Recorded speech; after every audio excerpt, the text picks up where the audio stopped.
Hello my dear ones. आज इस video में बात करने वाली हूँ मैं आपके इमोशंस के बारे में। इमोशंस हमारी ब्यूटी है। हम कितने अलग अलग इमोशंस फील करते हैं ना। कितनी खुशी होती है हमें, कई बार कितना ज़्यादा समर्पण का भाव होता है, ग्रैटिट्यूड की फीलिंग आती है हमारे अंदर। कई बार कुछ ऐसे इमोशंस जो बहुत हेल्दी नहीं होते हैं वो भी आते हैं ना, गुस्सा है ना, कई बार नाराज़गी, कई बार थोड़ा उदासी। तो इमोशंस कुछ भी हों, इमोशंस हमारे लाइफ में एक इम्पॉर्टेंट रोल प्ले करते हैं। हमारे सिस्टम का एक ऐसा पार्ट है जो हमें कंट्रोल भी करता है। कई बार सिचुएशन ऐसी होती है जहाँ पर हमें पता होता है कि अगर हम लॉजिकली इस सिचुएशन को देखें, रियलिस्टिक वे में सोचें, तो जैसे अभी इमोशंस हमारे अंदर उठ रहे हैं वो इमोशंस बदल जाएंगे। पर वो इमोशंस इतने कंट्रोलिंग होते हैं कि लॉजिक पता होते हुए भी कि अलग अलग नज़रिए से देखने पर नज़ारे बदल जाते हैं, फिर भी वो इमोशंस हमें बहुत ज़्यादा कंट्रोल कर रहे होते हैं। उस वक्त ऐसा लगता है कि जैसे सारी विजडम को, बुद्धि को बिल्कुल कंट्रोल कर लिया, हाईजैक कर लिया है ना, बांध दिया है। पता होते हुए भी बुद्धि काम नहीं कर रही होती है, भावनाएं इतनी प्रबल हो जाती हैं। अब भावनाओं में वेग तो आता ही है, ऊपर नीचे होता रहता है। कभी दुखी हैं तो कभी सुखी हैं, कभी गुस्से में हैं तो कभी शांत हो गए हैं, किसी से नाराज़गी है तो फिर उससे मोहब्बत हो गई है। तो इस तरीके की भावनाएं कभी नकारात्मक कभी सकारात्मक बदलती रहती हैं। हमारा जो मूड है, हमारे जो अंदर की भावनाएं हैं वो बदलता रहता है। ये सबके साथ होता है और दिन में कई बार उसमें परिवर्तन आता है। अब ये मूड में जो स्विंग है ये नॉर्मली भी होता ही है। सब हमारे अंदर की भावनाएं ऊपर नीचे होती रहती हैं, पर कभी कभी ये मूड स्विंग्स बहुत ज़्यादा होने लगते हैं, बड़ी जल्दी जल्दी होने लग जाते हैं और कई बार बहुत एक्सट्रीम में होने लग जाते हैं। तब जाकर बड़ा खतरा होता है, क्योंकि फिर जब गुस्सा आएगा तो इतना भयंकर आएगा कि उससे आप तो अंदर खराब होंगे, या आप तो जलेंगे, या आपके अंदर तो पीड़ा होगी ही। सामने वाला जिसके सामने आप गुस्सा कर रहे हैं उससे आपके रिश्ते और ख़राब हो जाएंगे। फिर वहाँ से भी आपकी क्रिया की प्रतिक्रिया आएगी, फिर आप उस पर कोई प्रतिक्रिया देंगे और इस तरीके से एक अनंत चेन भी बन सकती है। तो बहुत सारे ऐसे भाव होते हैं जो नियंत्रण से बाहर चले जाते हैं, तो वो हमारे ही जीवन को भी मुश्किल कर देते हैं और दूसरों के जीवन को भी बहुत मुश्किल कर देते हैं। अनियंत्रित भावनाएं, चाहे वो आपकी नेगेटिव हो या पॉजिटिव हो, वो हमेशा नुकसानदायक होती हैं। अगर आप किसी के प्यार में भी बहुत ज़्यादा पड़ जाते हैं, बहुत गहरे डूब जाते हैं और बिल्कुल अपना कंट्रोल खो देते हैं, आपके इमोशंस ही आपको कंट्रोल करने लगते हैं, तो वहाँ पर भी आप अपने लिए भी और दूसरे के लिए भी मुसीबत खड़ी कर देते हैं। सो इमोशंस की नेचर क्या होती? कंट्रोलिंग। अगर उन्हें साध कर ना रखा जाए, उन्हें सम अवस्था में ना रखा जाए, तो फिर वो इमोशंस हमें कंट्रोल करने लग जाते हैं।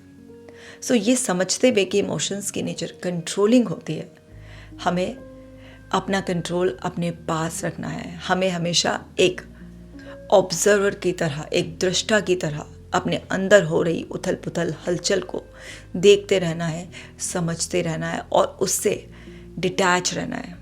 ये समझना है कि हमारे अंदर का ये केमिकल रिएक्शन है, ऊपर नीचे हो रहा है क्योंकि हमने कुछ ऐसा सोचा, हमारे आसपास कुछ ऐसा घटना हुई, हमारे कुछ पहले से ही पूर्वाग्रह हमने बना रखे थे, हमने अपने बिलीफ बना रखे थे, अपने अपने फिल्टर्स लगाए हुए हैं, हमारा एक पर्सपेक्टिव है, सिचुएशन को देखने का एटीट्यूड डेवलप हुआ है, हमारे पैटर्न्स हमें कंट्रोल कर रहे हैं। तो ये समझते हुए अपने आप को हर एक इमोशन से डिटैच रखकर अगर आप एक ऑब्जर्वर की तरह देखेंगे तो भावनाओं के वेग का, उथल पुथल का आप पर कोई खास असर नहीं होगा।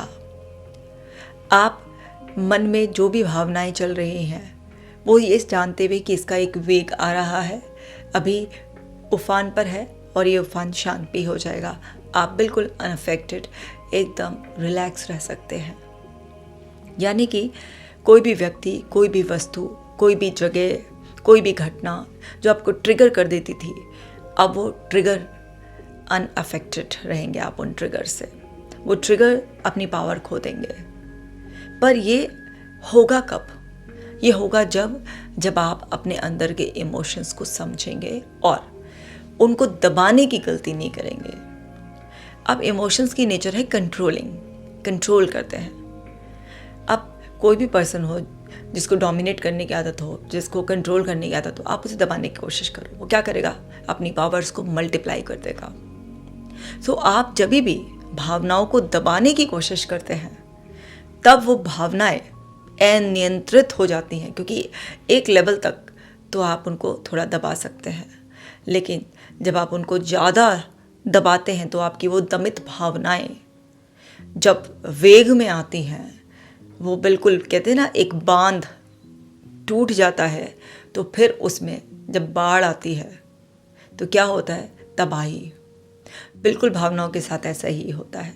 कल्पना कर कर देखिए ना, आपने ज़रूर ऐसे कहीं देखा हो सकता है, आंखों देखा हो सकता है, सुना हो सकता है, किताबों में पढ़ा हो सकता है कि एक नदी है ना, उसके वेग को रोकने के लिए बांध बनाए जाते हैं, लेकिन कई बार इतना जल का स्तर बढ़ जाता है कि वो बांध भी काम नहीं आता, और वो बांध जब टूटता है तो फिर वो पानी इतना ज़्यादा फैलता है, दूर दूर तक फैलता है कि आसपास सब जगह तबाही मचा देता है। तो बिल्कुल ऐसे ही हमारी भावनाएं भी होती हैं। हम भावनाएं रहित कभी नहीं हो सकते। हम या तो किसी नकारात्मक भावना में या सकारात्मक भावना में घूमते ही रहते हैं, क्योंकि हमें सम अवस्था, एक बैलेंस बनाना कभी सिखाया नहीं जाता। एक्सट्रीम की शिक्षा है हमेशा, गुस्सा या शांति। बिल्कुल गुस्सा और शांति में से शांति ज़रा अच्छी लगती है, क्योंकि ये सकारात्मक भाव है।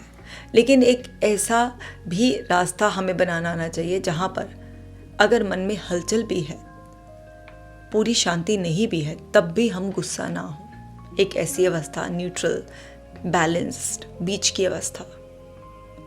तो वो चीज़ प्रैक्टिस से बनती है, क्योंकि हमारी प्रैक्टिस नहीं कराई गई, हमें सिखाया नहीं गया।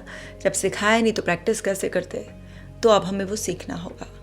अब वो भी मैं आपको सिखाऊंगी कि कैसे होगा, लेकिन सबसे पहले मैं आपको ये बताती हूँ, जो आपने इतने सालों में अपने अंदर भावनाओं को दबा रखा है, जिसकी वजह से कई बार आपको बेबात के रोना आ जाता है।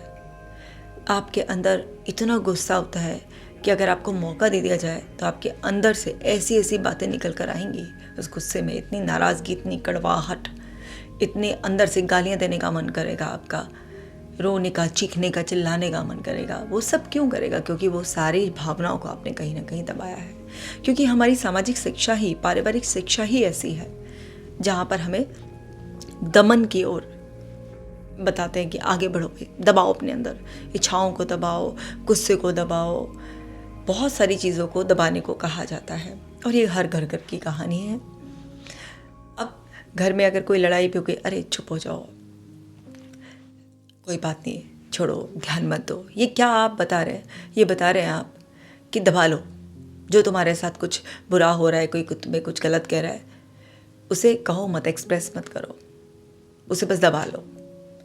इसकी बजाय क्या होना चाहिए कि कहो, बस कहने का तरीका सही सीखो, दबाओ मत, क्योंकि दबी हुई भावनाएं आपको बहुत सताएंगी।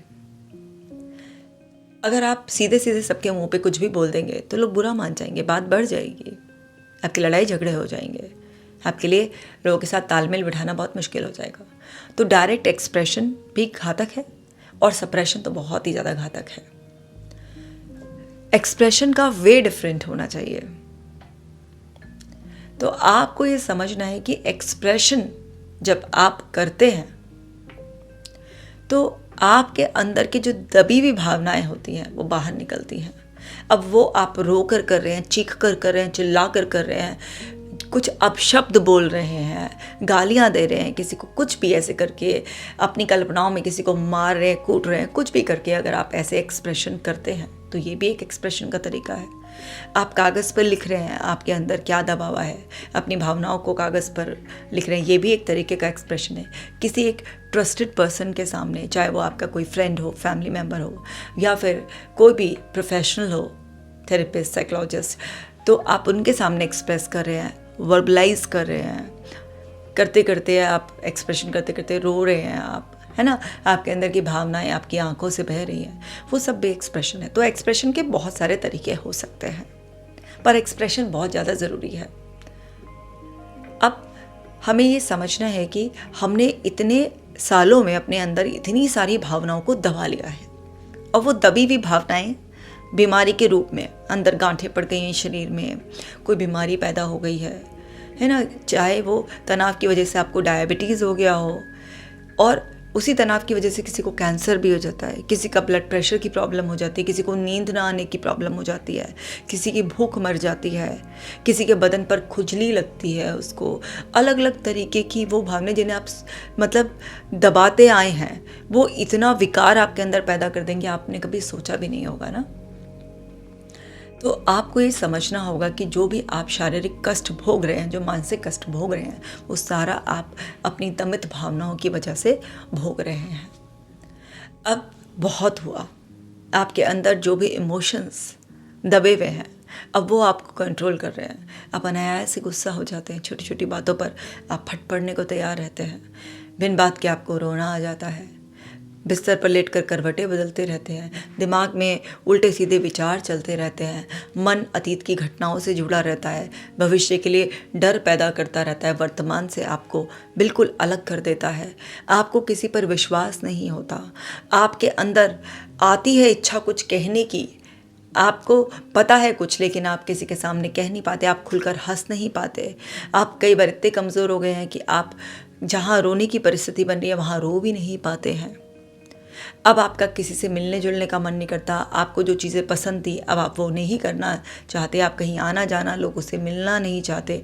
आप कहने का मतलब है कि बोझ की तरह ज़िंदगी काट रहे हैं। ये सब आपकी दबी हुई भावनाओं का नतीजा है।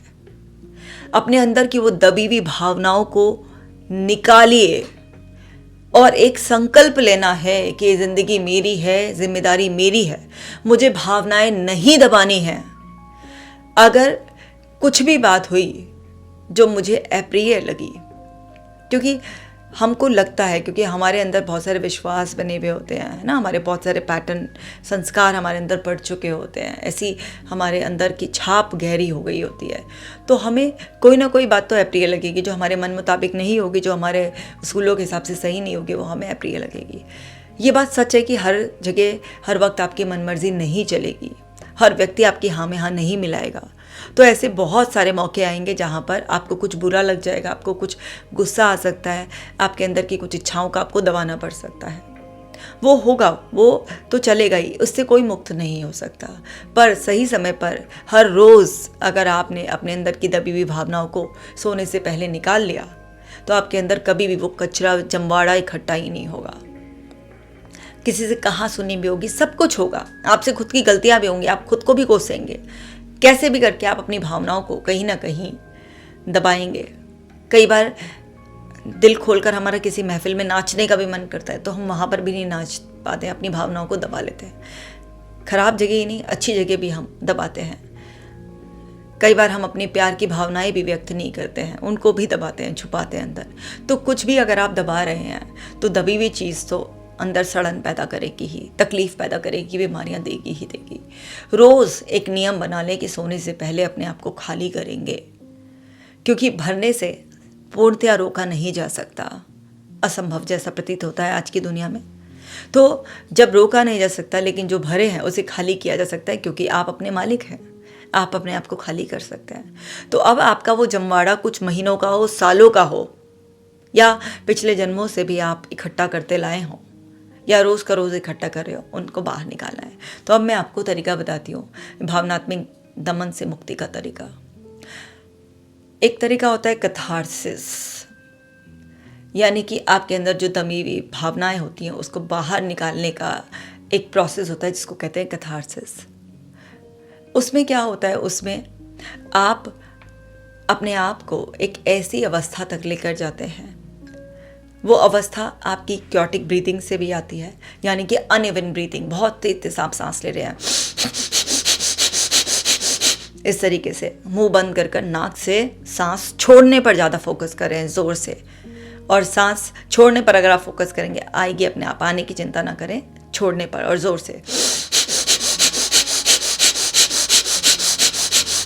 इस तरीके से जब आप बहुत ज़्यादा, और इसको थोड़ा सा अनइवन पैटर्न में हाथों को झटक भी सकते हैं, इस तरीके से झटकते हुए आप क्योंकि ऐसे जब भी हम झटकते हैं नीचे की ओर तो हमारी एक कंडीशनिंग हुई हुई है ब्रेन की कि हम कुछ छोड़ रहे हैं, है ना, ऐसे कहते हैं अरे जाओ छोड़ा छोड़ा छोड़ा। तो ये कंडीशनिंग, तो हाथों को भी आप ऐसे मूवमेंट करेंगे। आप इसको खड़े होकर भी कर सकते हैं, आप इसको बैठ कर भी कर सकते हैं। खड़े होकर बैठ कर कैसे भी करें वो इतना इंपॉर्टेंट नहीं है। इंपॉर्टेंट ये है कि आपकी सांसों को आपको बहुत तेज़ी से नाक से बाहर छोड़ना है, और हाथों की ऐसी पोजीशन करेंगे तो आपके ब्रेन को एक सिग्नल मिलता रहेगा कि छोड़ रहे, जा रही है आपके अंदर से बाहर निकल कर जा रही है। सो इससे भी आप अपने शरीर को पहले और तनावग्रस्त कर सकते हैं, है ना। एक अंदर की ऊर्जा को आप जगाएंगे, अंदर शरीर में पित्त गर्मी बढ़ेगी। तो आप इस क्योटिक ब्रीदिंग प्रोसेस से एक तरीके से अंदर के जो जमे हुए गांठे पड़े हुए इमोशंस हैं उसको मेल्ट करने का प्रोसेस कर रहे हैं। शरीर को उकसा रहे हैं, आप अपने तैयार कर रहे हैं, प्रिपेयर कर रहे हैं। एक तो ये तरीका होता है क्योटिक ब्रीदिंग का, अनइवन ब्रीदिंग का। आप इसको 5 मिनट 10 मिनट मतलब इतना करना ही है। अगर आप इसको 15 मिनट्स कर पाते हैं तो और भी ज़्यादा अच्छा है। एक ये तरीका होता है। इसके अलावा एक और तरीका होता है कि आप जंप करें, खूब जंप करें, मतलब अपने आप को पहले शरीर को तैयार करें, अंदर से एनर्जी से भर दें। आप जंप करके, आप रनिंग से, किसी भी तरीके से करें तो आप ऐसे भी कर सकते हैं। ब्रीदिंग सबसे सहज होता है, आराम से बैठकर या खड़े होकर एक जगह हो जाता है। अगर ब्रीदिंग आप इस तरीके से नहीं कर पाते तो आप ऑल्टरनेटिवली जंप भी कर सकते हैं और आप दौड़ भी सकते हैं। किसी भी तरीके से शरीर के अंदर की ऊर्जा उस वक्त जागनी चाहिए, मतलब शरीर के अंदर गर्मी बढ़नी चाहिए, शरीर को तैयार करना है। और फिर जब आप इस तरीके से अनइवन क्योटिक ब्रीदिंग कर कर या जंप कर कर या रन कर कर किसी भी तरीके से अपने शरीर के अंदर के पित्त को बढ़ा देंगे, उसके बाद पहले से, क्योंकि आप कैथारसिस के लिए तैयार हैं, तो उसके बाद आप चीखें, चिल्लाएं, रोएं, गालियां दें, जो भी अपने आप हो रहा है उस भावना को बाहर निकालें। आपको जिस भी पर्सन से शिकायत है, जो भी ज़िंदगी की शिकायतें हैं, उस सब को बाहर निकालें, खूब बाहर निकालें, खूब चीखें, चिल्लाएं, गालियां दें, खूब मतलब आवाज़ें करें, अजीब सी हरकतें करें, जो भी हाथ पैर पटकने हैं, हवा में घूंसे चलाने हैं, लात चलानी है, गालियाँ निकालनी, कुछ भी ऐसे। अब आप सीधे सीधे भी ऐसे बोल के कर सकते हैं या थोड़ा सा जिसे बड़बड़ाना टाइप का करते हैं उसमें भी कर सकते हैं। सो मैं हमेशा रिकमेंड करती हूँ कि जब आप कैथारसिस कर रहे हो तो आप खुलकर, बेपरवाह होकर कि कोई आवाज़ सुन लेगा तो कोई क्या सोचेगा, और इस तरीके से आप आराम से खुलकर करें। मैंने कैथारसिस के लिए एक मेडिटेशन भी रिकॉर्ड किया हुआ है। हाँ, ये ज़रूर देखें कि जब आप ये सारी चीज़ें प्रैक्टिस कर रहे हैं तो आप एक ऐसी जगह पे हों जहाँ पर आपको कोई डिस्टर्बेंस ना करने वाला हो, या कोई एकदम से आपके रोने की, चिल्लाने की आवाज़ सुनकर बार बार क्या हुआ क्या हुआ क्या हुआ, तो वो प्रोसेस इंटरप्ट हो जाएगा। तो अपने रूम को बंद कर कर इस तरीके से करें। कुछ लोग चुपचाप भी करते हैं इसको, लेकिन चुपचाप करने से थोड़ा सा ज़्यादा ये होता है कि आप चीख लें, चिल्ला लें, तो उससे ज़्यादा हमारी कंडीशनिंग ऐसे हुई होती है कि हाँ, हमने कुछ वेंट आउट कर दिया, निकाल दिया, बाहर निकाल दिया। जहाँ पर माहौल नहीं बनता है ऐसा, आपको लगता है कि और लोग भी हैं, तो वहाँ पर आप साइलेंटली भी, बिना मुंह से ऐसे वर्बलाइज करे भी ऐसे कर सकते हैं, रो सकते हैं ऐसे, और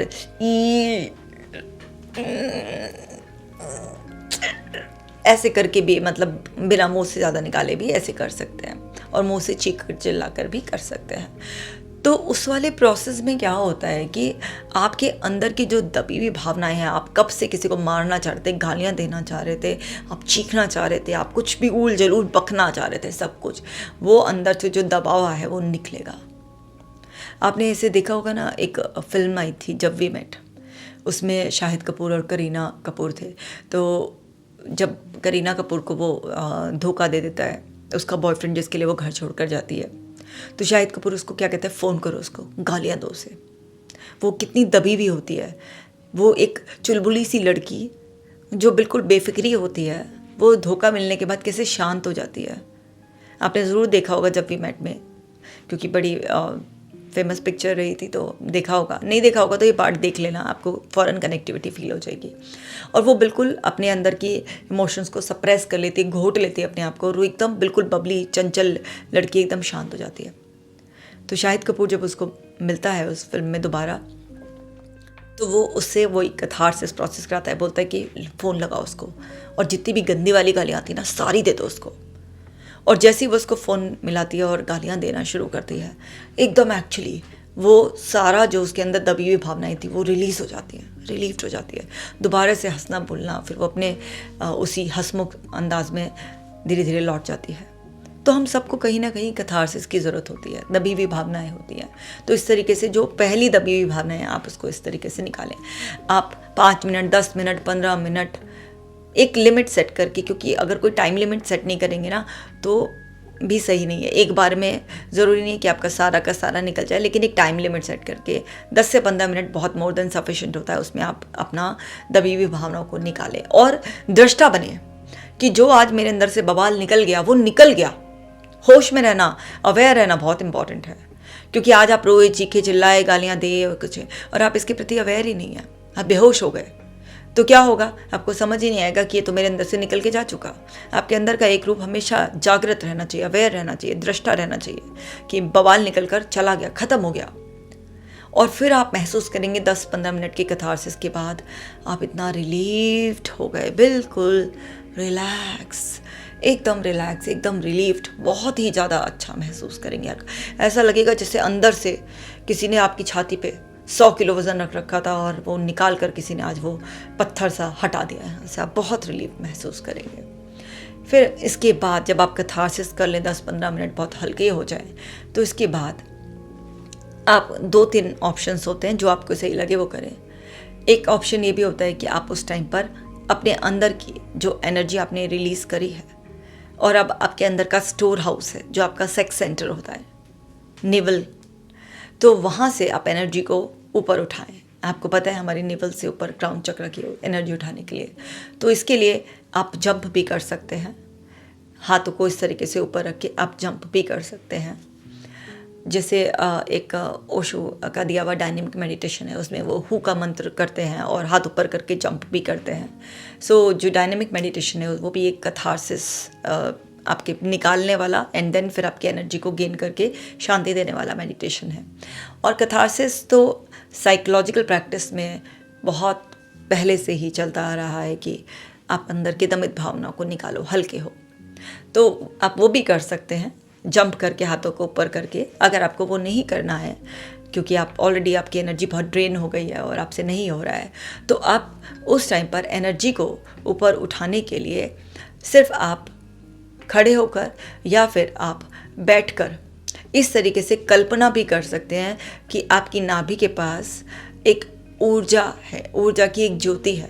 आप लाल रंग की, पीले रंग की या सफ़ेद रंग की कोई भी ज्योति को इस तरीके से वो कल्पना कर सकते हैं कि वो ज्योति का प्रकाश आपकी नाभि से ऊपर की ओर उठ रहा है और नाभि से ऊपर की ओर वो ऊर्जा उठ रही है और आपके क्राउन चक्र तक, सहस्त्रधार तक पहुंच रही है। और वो ऊर्जा जब उठ रही है तो आपके एक एक सेल को वो रिपेयर कर रही है, आपके अंदर के एक एक टिश्यू को, जो भी अंदर डैमेज था उस सब को हील कर रही है। और हील करती भी वो ऊर्जा हो रही है। और उस लॉ की जो ऊर्जा ऊपर उठ रही है उसकी गर्मी को महसूस करें, उसकी गति को महसूस करें कि जब वो ऊर्जा नीचे से ऊपर की ओर उठ रही है तो उसमें जो गर्मी है, जो उसमें एक ऊर्जा है, वो आपके शरीर में आपको महसूस हो। और आप जानते हैं कि कल्पना और वास्तविकता के भेद को मन नहीं समझ पाता है। उसको कल्पना में ऐसा आप देंगे, मान लेंगे ऐसा, तो ऐसा ही आपके शरीर में वही ऊर्जा जो जंप करने से आएगी, जो नीचे से ऊपर उठेगी, वो ऐसे भी कल्पना से उठ जाएगी। क्योंकि बहुत सारे लोग अपनी किसी हेल्थ प्रॉब्लम की वजह से जंप नहीं कर पाते हैं, तो वो अगर इस तरीके से भी कल्पना करेंगे तो एक ही पर्पस सॉल्व हो जाएगा। तो आप इसको भी कर सकते हैं। उसके बाद आप आराम से, जब आप ये सब कल्पना कर रहे हैं, अगर आप जंप कर रहे हैं, वहाँ से ऊर्जा ऊपर उठा रहे हैं, तो आप 10 मिनट ऐसा करने के बाद स्टॉप हो जाएंगे, रुक जाएंगे और आप जिस अवस्था में हैं उसी अवस्था में स्टैच्यू हो जाएंगे। अगर आप बैठकर ये ऊर्जा को ऊपर उठा रहे हैं, तो जब कल्पनाओं में आप देखें कि आपकी ऊर्जा ऊपर सहस्त्रधार तक पहुंच गई है और आप यहाँ पर वो जो लाल रंग की, पीले रंग की, सफ़ेद रंग की, जो भी आपने ऊर्जा का रंग में आपने देखा था ऊर्जा को, कि वो यहाँ पर एक पूरा का पूरा कमल रोशन हो गया है। चाहे वो पीले रंग का है, लाल रंग का है, सफ़ेद रंग का है, जो भी है वो रोशन हो गया है। और बस आप उसी दिशा में वहीं पर स्थिर हो जाए। बिल्कुल मूर्तिवत, एकदम स्टैच्यू हो जाए, और आप कम से कम 10 मिनट तक इस तरीके से बैठे रहें। कम से कम 10 मिनट, 15 से 20 मिनट बैठेंगे तो बहुत अच्छा है, लेकिन 10 मिनट मिनिमम आपको बिल्कुल ऐसे बैठना है। अब इस टाइम आपके अंदर वो सारी संभावनाएं घटेंगी जहाँ पर आपके शरीर की रिपेयरिंग हो चुकी है, मन शांत हो चुका है, विचार बहुत ही कम हो गए, ना के बराबर। कोई विचार आ भी रहा है तो आप दृष्टा की तरह उसे देख रहे हैं, जैसे आसमान में बादल आते हैं ना, चलते जाते हैं और अपने आप ही नज़रों से ओझल हो जाते हैं। ऐसे ही विचार, कोई भी भावना आ रही है सहज, बस वो आपके मन के पर्दे पे से गुजर रही है। अब मन का पर्दा अलग है और आप अलग हैं, आप दृष्टा है।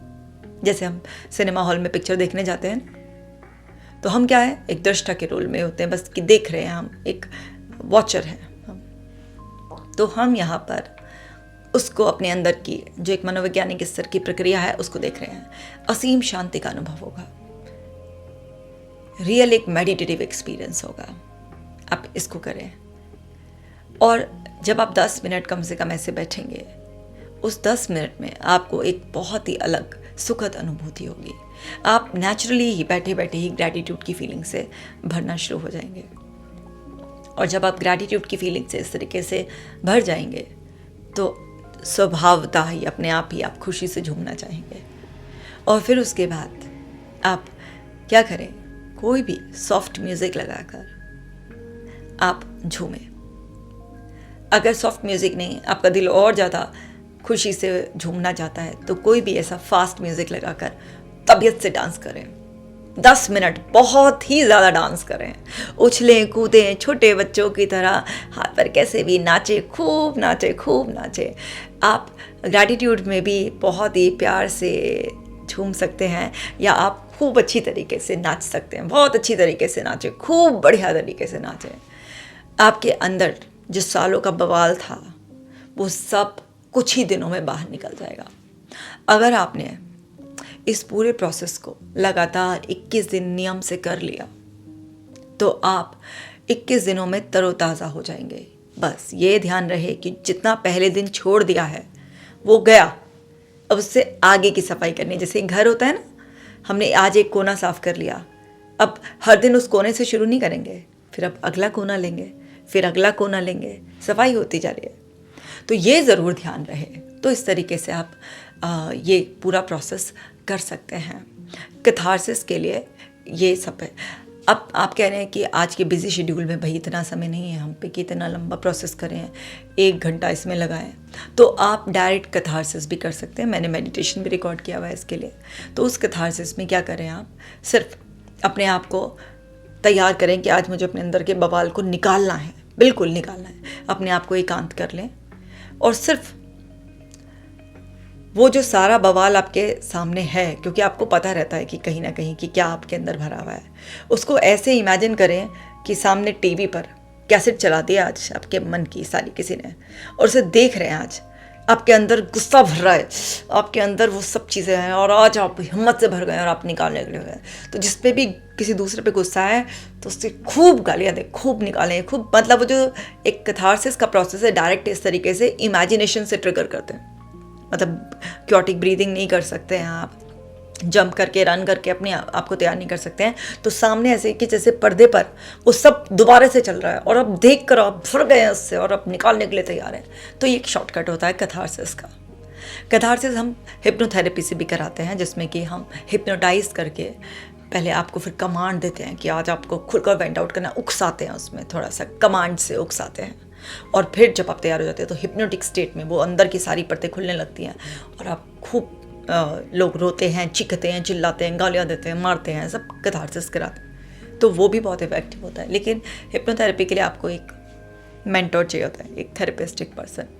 बट बाकी जो प्रोसीजर है ये आप खुद भी कर सकते हैं। तो दमित भावनाओं को ज़रूर निकालना है। अब ये बात हो गई जो पहले की दबी हुई थी। अब भैया जिम्मेदारी ले लो, प्रॉमिस कर लो अपने आप से कि ज़िंदगी मेरी है, मुझे कचरा नहीं इकट्ठा करना, रोज़ का रोज़ करना है। तो रात को सोने से पहले एक नियम बनाओ। क्या नियम बनाओगे?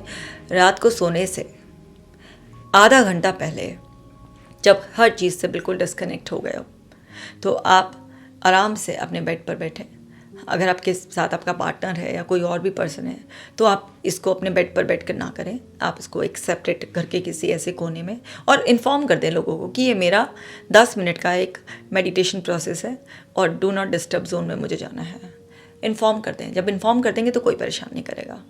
तो आप वहाँ पर बैठें अपने इन्वायरमेंट को देखकर, और दिन भर में जो भी कुछ हुआ है वही देखें कि आपके जो मन का पर्दा है उस पर वो चीज़ें चल रही हैं, और नॉन सेंशियल एकदम जिब्रिश लैंग्वेज में, ठीक है ना, सब निकाल दे,